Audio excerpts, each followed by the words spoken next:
rekan-rekan semua, audiens di rumah, dan juga para narasumber yang sudah hadir. Oke, terima kasih waktunya ya. Kali ini kita akan bincang-bincang dikit deh tentang beberapa isu-isu kontemporer. Sebelumnya di sini sudah hadir narasumber-narasumber yang hebat ya, pakar-pakar di berbagai bidang. Yang pertama saya perkenalkan dulu, ada pakar kita Pak Hero Budiman. Halo, selamat siang Pak Hero. Selamat siang Pak Yogo. Pak Hero ini merupakan pakar di bidang korupsi ya, ahli tipikor. Kemudian hadir juga di sini pakar kedua kita, Pak Banyu Dana. Halo, selamat siang Pak Banyu.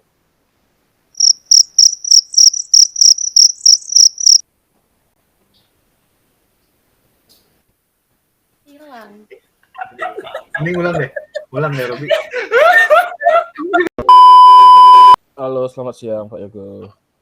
Pak Banyu merupakan pakar di bidang investasi dan juga keuangan. Ya. Selain para pakar, kita juga hadir di sini analis-analis dan juga preventif ya.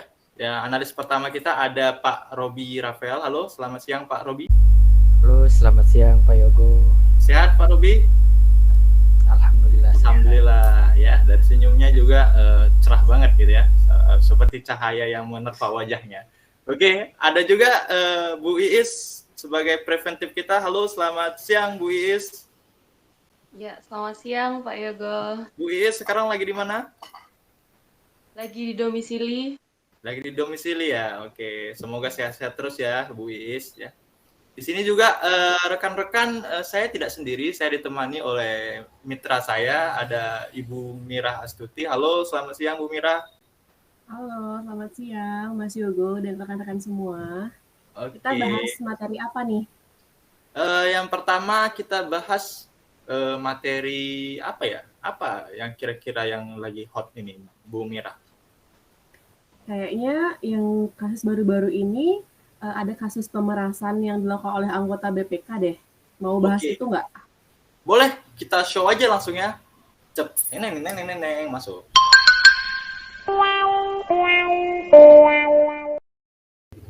Ya, di sini ada kasus pemerasan yang dilakukan oleh pegawai BPK. Ya. Untuk ini mungkin dari Pak Hero selaku pakar, bagaimana Pak tanggapannya terkait berita ini? Oke. Penangkapan 2 pegawai BPK ini terjadi di Bekasi ya pada tanggal 30 Maret 2022 dan pada saat pemeriksaan di BPKD di Kabupaten Bekasi. Nah, sungguh disayangkan juga ya 2 pegawai BPK ini yang salah satunya juga merupakan ketua tim yang ditangkap OTT gitu kan pada saat pemeriksaan. Ya, yang satu lagi itu anggota pegawai biasa gitu. Nah, harusnya kan ketua tim ini harusnya memberikan contoh, cuman begitulah penerapan di lapangan tuh tidak bagus gitu kan. Terus kalau dikaji dari Undang-Undang Nomor 31 Tahun 2009, Junto Undang-Undang Nomor 20 Tahun 2001 tentang tindak pidana korupsi, kedua orang ini telah melakukan tindak pidana korupsi level 2. Nah, hukumannya selain administrasi untuk pemecatan sebagai pemeriksa atau pemberhentian sementara sebagai pemeriksa atau pemberhentian sebagai PNS, juga terancam hukuman pidana atau kurungan, hukuman penjara gitu kan, kalau terbukti di pengadilan bersalah gitu. Nah, penyebab akar masalah ini mungkin menurut saya adalah faktor lingkungan dan faktor individu dari manusia yang mungkin tidak bersyukur memberikan nikmat Tuhan yang sudah diberikan nikmat yang begitu besar. Pegawai BPK yang sama-sama kita tahu dengan tukin yang nomor 2 terbesar setelah Kemenkeu masih aja disayang, dan kita sayangkan masih menerima duit atau memeras duit dari entitasnya gitu kan. Nah, dan menurut saya ini bertentangan dengan apa yang digalakkan oleh BPK di website atau di media sosialnya. Mereka dengan IIP-nya itu integritas, independensi dan profesionalisme tidak menyatu atau tidak mendarah daging di dua pegawai BPK ini yang tertangkap ini. Dan menurut saya jangan sampai untuk next-nya itu jangan sampai ada lagi yang ditangkap insan-insan BPK ini atau aparat penegak hukum lainnya. Itu menurut saya. Itu Pak Yogo. Sayang sekali ya Mas Heru ya, maksudnya hal yang seperti ini tuh terjadi apalagi dilakukan oleh seorang pegawai BPK gitu. Itu yang ditangkap itu keduanya atau ketua timnya aja? Keduanya Bu Mira, satu ketua tim, satu anggota biasa. Satu lagi anggota ya. Kalau misalnya menurut Mas Robi sendiri nih, menanggapi kasus ini seperti apa nih Mas Robi? Silakan Mas Robi. Baik, terima kasih. Kasus ini menurut saya cukup menarik ya, mengingat BPK adalah instansi dengan tunjangan kedua tertinggi di Indonesia. Pemerasan ini bisa berpengaruh terhadap nama baik BPK. Seperti yang kita ketahui bahwa BPK mempunyai nilai dasar untuk para pegawainya, yaitu independensi, integritas, dan profesionalisme. Oknum tersebut melanggar salah satu nilai dasar yang diajarkan oleh BPK, yaitu integritas. Menurut saya seperti itu. Terima kasih. Wah, sungguh luar biasa sekali tanggapan dari pakar dan juga analis kita ya. Jadi buat rekan-rekan yang menonton acara kali ini, khususnya buat karyawan BPK, jangan lupa tetap menerapkan nilai-nilai dasar pemeriksaan, yaitu independensi, integritas, dan juga profesionalisme. Namun untuk mencegah agar hal ini tidak terjadi lagi, mungkin dari Bu Iis ada yang bisa di-share Bu ke penonton kita untuk tips-tips pencegahannya. Iya Pak Yogo, sebenarnya BPK sendiri sudah memfasilitasi pegawainya sendiri untuk melaporkan tindak korupsi ataupun gratifikasi melalui aplikasi yang disebut PPG atau pelaporan dan penanganan gratifikasi. Jadi aplikasi yang dirilis itu sudah merupakan perilaku preventif yang dilakukan oleh BPK agar para pegawai BPK sendiri tidak melakukan tindak pidana korupsi di waktu yang akan datang. Seperti itu. Oke, berarti sudah difasilitasi dengan website tersebut ya Bu ya? Iya. Ya, setuju sekali sih sama pendapat Bu Iis. Cuman kan memang terkadang nggak semua orang ya yang mau, kalau misalnya dia tuh tahu ada kasus seperti itu, nggak semua orang yang mau melaporkan penanganan gratifikasi itu gitu. Oke, untuk kasus yang pertama mungkin saya tutup dulu biar nggak kelewat kepanjangan. Untuk kasus yang kedua ini nggak kalah nggak kalah sempat heboh juga, bisa dikatakan juga kasus ini sebagai mega korupsi, yakni kasus korupsi yang dilakukan oleh PT Asabri, Asuransi Sosial Angkatan Bersenjata.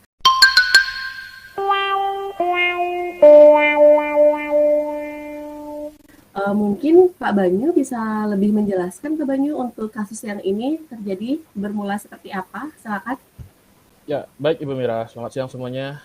Nah, ini kasus PT Asabri ya. Jadi di sini sederhananya kasus ini ada penyelewengan sorry.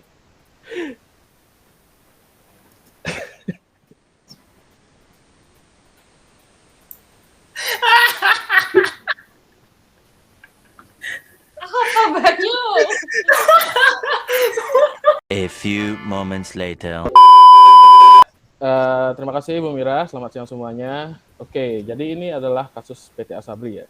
Jadi di sini kasus PT Asabri ini adalah sebuah kasus di mana terjadi korupsi antara direktur utama, direktur investasi, dan direktur di PT Asabri itu sendiri dengan melibatkan pihak ketiga. Ya, sederhananya itu adalah PT Asabri ini melakukan manipulasi transaksi gitu, dan ini melibatkan pihak ketiga. Nah, fakta yang mencengangkan adalah ternyata dari tahun 2012 hingga tahun 2019 semua pengelolaan dana yang ada di PT Asabri itu dilakukan oleh pihak ketiga tadi. Nah, jadi di sini pihak ketiga ini memperkaya dirinya dengan memanipulasi transaksi saham dan pengelolaan dana, dan juga beberapa pihak di PT Asabri dengan mengorbankan dana dari nasabah atau istilahnya anggota PT Asabri itu sendiri. Jadi yang merugi adalah masyarakat. Dan nilainya itu tidak main-main ya teman-teman, itu sampai 23,7 triliun rupiah. Wah, cukup besar juga ya Pak ya? Itu sangat besar Pak Yoga. Nah, dengan nilai sebesar itu, kenapa ini bisa terjadi gitu? Jadi salah satu yang menyebabkan ini bisa terjadi adalah lemahnya pengawasan gitu. Dan ternyata lemahnya pengawasan ini salah satunya adalah karena ada aturan, jadi peraturan pemerintah yang memang melemahkan ya tanda kutip OJK dalam bisa mengawasi dana di pihak-pihak tertentu gitu. PT Asabri ini kan termasuk institusi yang spesial ya, karena itu dana yang dikelola adalah dana dari militer seperti itu. Nah, ada PP yang menyulitkan untuk mengawasi pengelolaan dana di pihak tersebut. Nah, hal inilah yang menyebabkan korupsi tersebut bisa terjadi salah satunya. Mungkin seperti itu, Ibu Mira. Oh, seperti itu. Berarti ini tuh uangnya tuh uang dari istilahnya kayak tentara yang ikut asuransi gitu ya, Pak Banyu ya? Ya, benar sekali. Jadi kan mereka diwajibkan dikelola oleh PT Asabri yang harusnya nanti menjadi dana pensiun untuk mereka. Tapi karena adanya permainan dari beberapa orang, dana tersebut ini hilang gitu dan malah dinikmati oleh segelintir pihak. Ya, jadi seperti itulah. Sayang sekali ya. Kalau misalnya menurut Pak Robi sendiri nih, Pak Robi Rafael menanggapinya kayak gimana nih kasus ini? Silakan Pak Robi. Baik, terima kasih. Mengingat korupsi Asabri adalah mega korupsi terbesar di Indonesia yang nilainya cukup fantastis ya, sebesar 23,7 triliun. Kasus ini dapat menyebabkan tingkat kepercayaan masyarakat dan juga nasabah PT Asabri yaitu PNS Kemiliteran akan menurun. Semoga Erick Thohir selaku Menteri BUMN bisa menyelesaikan kasus ini, menghukum para tersangka dan memberikan solusi atas dana nasabah yang hilang. Menurut saya seperti itu. Terima kasih. Ya, cukup. Bagus, Pak. Nah, semoga Pak Erick Thohir ya. Pak Erick Thohir, jika Anda menonton acara ini, Pak Erick, kami mendoakan Anda cepat menyelesaikan masalah ini. Amin. Oke, dengan kasus yang besar, mega korupsi yang total ya bertriliun-triliun lah, sampai saya juga lupa angkanya tadi berapa. Mungkin Bu Iis bisa, Bu, agar milenial BPK ini lebih aware gitu dengan hal-hal seperti ini, lebih paham. Mungkin bisa diberikan tips-tipsnya, Bu. Kok tips-tipsnya ya? Aku jadi bingung. Mungkin bisa diberikan, Bu, upaya-upaya pencegahan dan juga dampak dari ini, mega korupsi ini. Iya, tadi kan sudah jelas ya. Sebenarnya PT Asabri ini bergerak di bidang asuransi yang seharusnya di bawah naungan OJK. Namun OJK sendiri terbentur peraturan pemerintah yang membuat OJK tidak dapat mengawasi Asabri itu sendiri. Nah, tentunya perilaku preventif yang paling relevan dilakukan itu bisa dengan amandemen peraturan pemerintah tersebut atau dengan mencabut peraturan pemerintah tersebut dan digantikan dengan peraturan yang dimana OJK dapat menaungi dan mengawasi Asabri itu sendiri. Ya benar sih yang dikatakan Mbak Iis, mungkin pemerintah sebaiknya membuat peraturan perundang-undangan yang baru agar lebih tegas untuk mengatur istilah perasuransian yang yang ada di Indonesia ya. Kemudian agenda selanjutnya apa nih Mas Yogo? Ada lagi kasusnya yang terakhir mungkin? Oke, ini kita masuk ke agenda yang terakhir ya. Ini lagi hot-hotnya nih. Mungkin saya yakin para audiens di sini dan juga di rumah kenal dengan sosok ini ya. Siapa dia? Angelina Sondak ya. Baru bebas ya. Ini kalau nggak salah dulu saya terkait kasus korupsi, Hambalang, dan juga beberapa kasus lainnya lah. Mungkin untuk lebih jelasnya langsung saja kita dengarkan dari pakar kita. Silakan Pak Banyu. Oke, nah Angelina Sondak ya, salah satu putri terbaik Indonesia, cantik, pintar, tapi sayangnya ironisnya malah menjadi koruptor gitu. Nah Angelina Sondak ini mungkin sedikit cerita, dia dulu selama menjabat sebagai DPR, dia pernah didekati gitu oleh sebuah PT yang bernama PT Permai Group. Nah, PT Permai Group ini menawarkan kepada Angelina Sondak apakah Angelina bisa gitu memberikan anggaran agar terjadi sebuah program proyek yang didapatkan oleh PT Permai Group. Nah, proyek ini yang nantinya kita kenal sebagai Wisma Atlet. Nah, itu yang menjadi penyebab gitu Angelina Sondak ditangkap sebagai koruptor. Karena setelah berhasil memberikan anggaran tersebut, Angelina Sondak itu menerima fee gitu yang jumlahnya kira-kira sekitar 12,58 miliar ya, dan juga 2,35 juta dolar. Ya, singkat cerita, dia sudah tertangkap sebagai koruptor, tapi beberapa waktu lalu sudah muncul ke publik lagi ya menceritakan ceritanya, dan publik meminta agar Angelina Sondak mau membeberkan gitu pihak-pihak lain yang mungkin terlibat. Nah, sayangnya Angelina Sondak malah takut gitu karena merasa terancam untuk membeberkan pihak-pihak lainnya. Jadi sebenarnya sumber masalah ini adalah mungkin sistem perlindungan terhadap whistleblower di Indonesia itu masih lemah, sehingga sangat disayangkan gitu. Jadi kemungkinan sebenarnya bisa menangkap beberapa pihak yang masih terlibat korupsi malah tidak bisa. Jadi seperti itu Pak Yogo. Kalau misalnya menurut Mas Heru sendiri gimana nih Mas Heru? Apakah Angelina Sondak itu akan berani mengungkapkan siapa dalang di balik kasus-kasus korupsi yang ada di Hambalang ini selainnya, atau menurut Mas Yogo dia bakal tetap bungkam nih? Gimana nih Mas Yogo? Mas Heru silakan.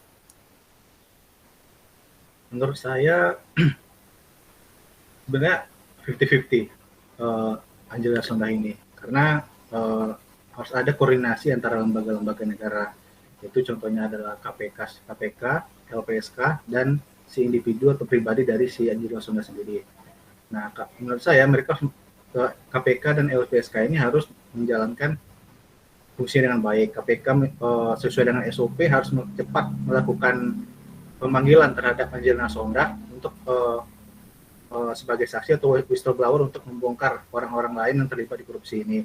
Jangan bola liar ini tuh selalu bergulir di media gitu. Media ini kurang, dalam tanda kutip, kurang bertanggung jawab juga terhadap hanya menggoreng isu saja gitu kan. Sedangkan LPSK juga harus kuat di sini untuk melindungi Angelina Sondak dan anaknya tadi ya, seperti kata Pak Banyu, dia takut diancam, terutama anaknya yang laki-laki itu yang masih kecil. Nah, itu yang harus diperhatikan oleh LPSK, harus melindungi dia dan keluarganya itu, terutama anaknya. Jadi kalau misalnya semuanya udah berkoordinasi dengan baik, menurut saya si Angelina Sondak akan membuka kotak Pandora lama itu lagi. Itu menurut saya, Mbak Mira.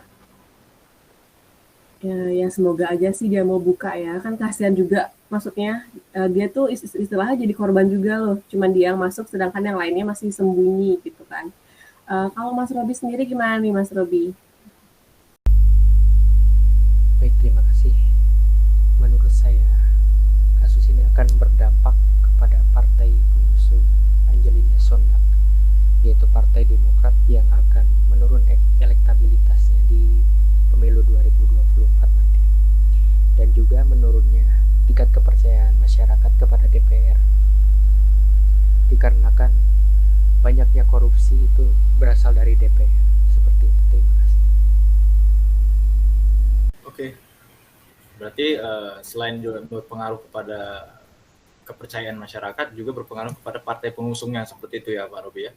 Mungkin ini juga pesannya buat kita sebagai pemeriksa juga, ketika kita menemukan hal-hal yang ganjil ya, kita harus berani mengatakan itu salah gitu ya, dan mengatakan apabila ada yang terlibat harus berani juga kita ungkapkan ya. Mungkin tanggapannya Bu Iis untuk hal ini gimana Bu, dan sebagai pakar kehumanisan BPK? Ya, sebenarnya Angelina Sondak ini dalam posisi sekarang itu serba dilema ya, antara dia ingin mengungkap tapi takut, atau dia tidak mengungkap tapi dia masih dituntut untuk membeberkan siapa saja yang terlibat. Untuk mencegah terjadinya kasus seperti ini lagi ke depannya, sebaiknya perlindungan hukum kepada pelaku korupsi yang ingin mengungkap siapa saja pelaku yang lain itu lebih dikuatkan lagi, sehingga satu kasus korupsi itu segera tuntas dan pelaku-pelakunya segera tertangkap. Ya, amin. Semoga segera. Semoga ya. Mungkin untuk pembahasan kita nih cukup berat ya, dari 3 kasus. Yang pertama itu kasus suap dari anggota BPK, kasus PT Asabri, sama kasus Angelina Sondak. Kita nih sudahi saja. Pulang boleh nggak sih? Ketawa lagi. Angelina Jolie ya. Ya, dari ketiga pembahasan kasus kita tadi cukup berat juga ya. Dari yang pertama, kasus penyuapan yang dilakukan oleh anggota BPK, kemudian kasus dari PT Asabri dan kasus dari Angelina Sondang. Kita sudahi saja mungkin untuk pembahasan kasus kita kali ini, karena mungkin kalau akan tetap dilanjutkan akan sangat panjang. Gimana nih Mas Yogo, apa ada acara selanjutnya lagi atau gimana nih? Ya, memang ini cukup menarik sekali ya perbincangan kita kali ini, hingga waktu pun tidak terasa berlalu begitu cepat ya, rekan-rekan dan audien di rumah. Mungkin bagi audien yang ingin melanjutkan melihat kelanjutan pembicaraan ini, mungkin bisa nanti ya di kesempatan berikutnya. Sabar, kita kasih jeda dulu dengan topik-topik yang lebih fresh lagi. Oke, mungkin di terakhir ini saya ingin minta dari para narasumber ingin memberikan pesan lah terkait kasus-kasus tadi kepada audiens kita yang menonton ini. Mungkin ada sepatah dua patah pesan. Silakan dari Pak Heru terlebih dahulu, Pak. Terima kasih Pak Yogo. Jadi pesan kepada audiens yang di sini itu semua adalah calon pegawai BPK dan ataupun pegawai BPK nantinya, tetaplah pegang teguh prinsip nilai-nilai dasar BPK itu integritas, independensi, dan profesionalisme sampai kita sampai kita berakhir di dunia ini. Itu intinya. Pokoknya harus bersih dari awal masuk sampai keluar gitu. Itu sih pesannya. Ya, terima kasih Pak Heru. Mungkin dari Pak Banyu sebagai pakar investasi, silakan Pak. Oke. Jadi pesan ya, ini ada sedikit fakta sebenarnya. Jadi menurut survei ya, Lembaga Survei Indonesia, penyebab di ASN terutama itu sebenarnya bukan pendapatannya kurang, tapi karena konsumsi yang berlebihan dan tidak bisa diatur oleh ASN itu sendiri, gaya hidup dan sebagainya. Nah, kita sebagai ASN nanti, terutama pegawai BPK yang sudah tentunya sejahtera seperti itu, marilah mencoba hidup sederhana. Jadi tidak terlalu boros, berinvestasi, menabung. Nah, itu bisa membuat kita dan bahkan menjauhkan kita dari keinginan untuk korupsi seperti itu. Hidup sederhana, menjauhkan kita dari korupsi. Ya, karena seperti kata bijak ya, jadi integritas itu adalah melakukan apa yang benar meskipun tidak ada yang melihatnya. Gitu. Mungkin gitu Pak Yogo. Siap. Terima kasih. Itu kata bijaknya mirip Coach Bu Septi ya, tapi gak apa-apa. Oke, jangan korupsi. Oke. Dulu Angelina Sondang juga pernah buat video dia stop no gitu kan, tapi dia korupsi. Tapi gak apa-apa Pak, buat audiens kita jangan korupsi. Selanjutnya terakhir, Bu Iis, pesan dan kesan buat audiens. Ya, pesannya cuma satu ya, selalu junjung tinggi nilai kejujuran, dimulai dari hal kecil, karena hal besar yang tidak jujur itu berawal dari hal kecil yang tidak jujur. Ya, super sekali. Wah, kita beri aplaus dulu buat kita semua. Oke, akhir kata saya mengucapkan terima kasih kepada Bapak Ibu audiens dan para narasumber. Semoga isu-isu yang kita bahas kali ini tuh dapat membuka wawasan kita dan memberikan kita pengetahuan yang baru. Tentunya jika ada kesalahan baik dari kata maupun perbuatan yang tidak sengaja kami ucapkan, kami memohon maaf sebesar-besarnya. Sampai jumpa di lain kesempatan. Terima kasih. Terima kasih, sampai ketemu lagi.